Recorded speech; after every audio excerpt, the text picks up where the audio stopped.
Palagi kong naririnig sa iba na hindi relihiyon ang makapagliligtas sa tao, kundi ang relasyon natin sa Diyos. Sa totoo lang, ang pahayag na ito ay naayon sa katotohanan. Ngunit nais kong ibahagi ang iba pang kaliwanagan tungkol dito. Ano ba talaga ang ibig sabihin na hindi makapagliligtas sa tao ang relihiyon? Dahil lahat po ng relihiyon, tayo, anuman ang relihiyon na meron tayo, lahat po tayo ay nagkakasala pa rin at hindi tayo makalaya dito.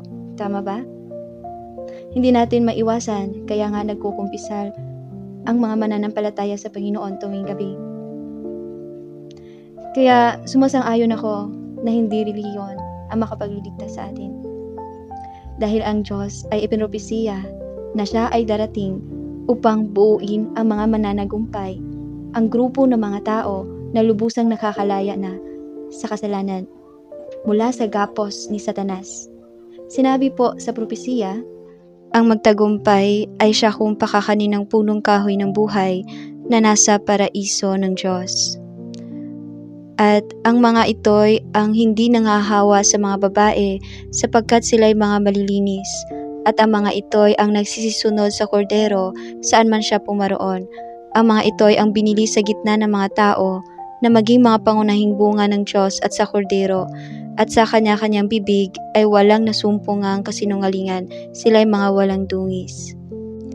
Amen. Malinaw na binabanggit sa mga talata na ang mga mananagumpay ay walang dungis. Hindi na sila nagsisinungaling o sinusundan nila ang kordero saan man siya pumaroon. At kahit pa kamatayan ang kabayaran nito. Kaya ano ang plano ng Diyos sa pagbuo ng mga mananagumpay? May pinipili ba siyang partikular na relihiyon? Sa totoo lang, wala. Sinabi ng Panginoong Hesus, dinirinig ng aking mga tupa ang aking tinig, at sila'y aking nakikilala, at sila'y sumusunod sa akin. John 10 verse 27. Kaya anuman ang relihiyon mo, kung naririnig mo ang tinig ng Diyos, dapat kang magpasakop dito. Kung narinig mo ang katotohanan tungkol sa kanyang pagbabalik at siya ay bumuo na ng mga mananagumpay, dapat kang maghanap at magsiyasat upang ang iyong mga kalituhan ay masasagot. At alam niyo, ang pinaka nakakaantig sa akin ay ang plano ng Diyos na isahin ang lahat ng mga tupa niya na nagmamahal sa katotohanan. Sila ay nagmula sa iba't ibang sekta, relihiyon, ngunit naunawaan nila ang katotohanan at sinusundan nila ang yapak ng kordero. Kaya sa huli, kapag nabuo na ng Diyos ang mga mananagumpay na ito, wala nang relihiyon sa mundo. Basahin natin ang salita ng Diyos. Sabi ng Diyos, saan mang relihiyon ka nabibilang, sa huli ay magpapasailalim kayong lahat sa ilalim ng kapamahalaan ng Diyos. Ang Diyos lamang mismo ang maaaring magsagawa ng gawaing ito. Hindi ito magagawa ng sinumang pinuno ng relihiyon. May ilang pangunahing relihiyon sa mundo at bawat isa ay may sariling pinuno o lider. At ang mga alagad ay nagkalat sa iba't ibang bansa at rehiyon sa buong mundo.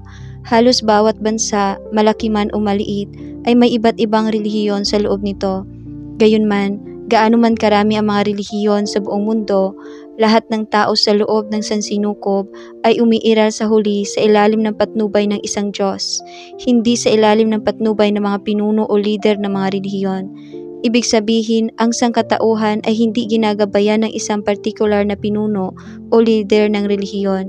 Sa halip, ang buong sangkatauhan ay pinamumunuan ng lumikha, na lumikha ng kalangitan at lupa at lahat ng bagay, at lumikha rin sa sangkatauhan. At ito ay totoo.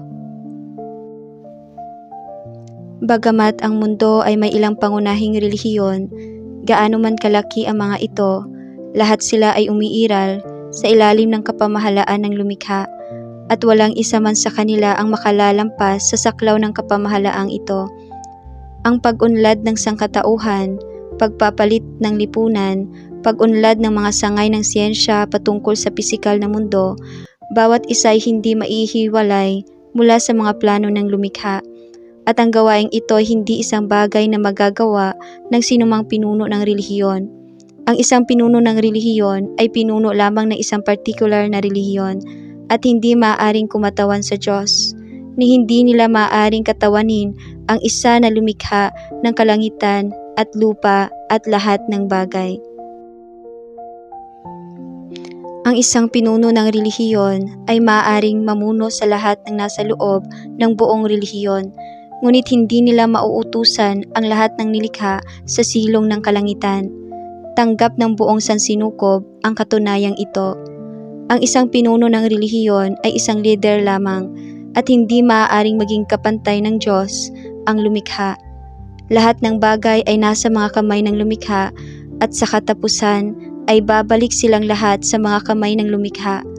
Ang sangkatauhan ay ginawa ng Diyos at anuman ang relihiyon, bawat tao ay babalik sa ilalim ng kapamahalaan ng Diyos. Hindi ito maiiwasan. Diyos lamang ang kataas-taasan sa lahat ng bagay at ang pinakamataas na pinuno sa lahat ng nilikha ay kailangan ding bumalik sa ilalim ng kanyang kapamahalaan. Gaano man kataas ang katayuan ng isang tao, hindi niya madadala ang sangkatauhan sa isang angkop na hantungan at walang sinumang nagagawang pagbukod-bukurin ang lahat ng bagay ayon sa uri. Amen. Sadyang napakamakapangyarihan ng mga salitang ito. At alam kong naliwanagan kayo dito. Kaya kung nais mo pang matuto pa na marami pang mga katotohanan, maaari kayong magpadala ng mensahe sa akin at idaragdag ko kayo sa aming libreng online na mga pagtitipon. Pagpalain ka ng Diyos.